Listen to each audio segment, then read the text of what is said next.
চট্টগ্রামের বোয়ালখালী উপজেলার পশ্চিম কদরখিল ২ নম্বর ওয়ার্ডের বাসিন্দা মোহাম্মদ ইলিয়াস ওমানে হৃদরোগে আক্রান্ত হয়ে মৃত্যুবরণ করেছেন। বুধবার ভোর ৫টার দিকে ওমানের একটি হাসপাতালে চিকিৎসাধীন অবস্থায় তিনি শেষ নিঃশ্বাস ত্যাগ করেন। পারিবারিক সূত্রে জানা যায়, হঠাৎ শারীরিকভাবে অসুস্থ হয়ে পড়লে তাকে তাৎক্ষণিকভাবে হাসপাতালে নেওয়া হয়।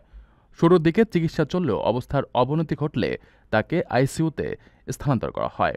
সেখানে চিকিৎসাধীন অবস্থায় তার মৃত্যু হয়। মোহাম্মদ ইলিয়াস মজিমপাড়ার মোহাম্মদ ইদ্রিস সওদাগরের ছেলে। তিনি পেশায় একজন ব্যবসায়ী ছিলেন এবং গত ৪ বছর ধরে ওমানে নিজস্ব ব্যবসা পরিচালনা করছিলেন। ব্যক্তিগত জীবনে তিনি ২ ছেলে ও ১ মেয়ের জনক।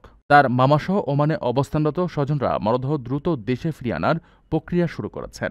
মৃত্যুর খবর পৌঁছাতেই গ্রামের বাড়িতে নেমে এসেছে শোকের ছায়া। চাচা সৈয়দ কামাল জানান, খবর পাওয়ার পর থেকেই পরিবারে শোকের মাতম চলছে। প্রিয় প্রবাসী, আপনার নিরাপদ ভবিষ্যতের জন্য অর্ধেক দামে আজই ফ্ল্যাট বুকিং করুন। ঢাকায় প্রবাসী সিটি দিচ্ছে সীমিত সময়ের স্পেশাল অফার। জমি ও ফ্ল্যাট একসাথে। যোগাযোগ করুন স্ক্রিনে দেওয়া নম্বরে।